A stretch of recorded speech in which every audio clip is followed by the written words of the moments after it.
Set, set, set. Sepertinya tidak perlu. Ini soalnya sudah di sini sudah clear.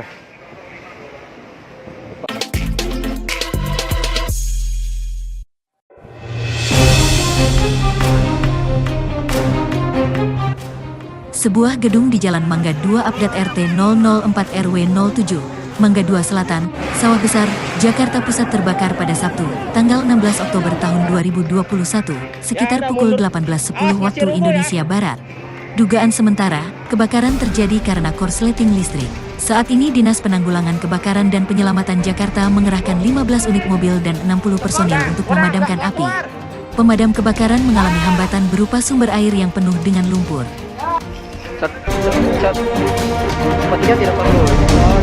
Sudah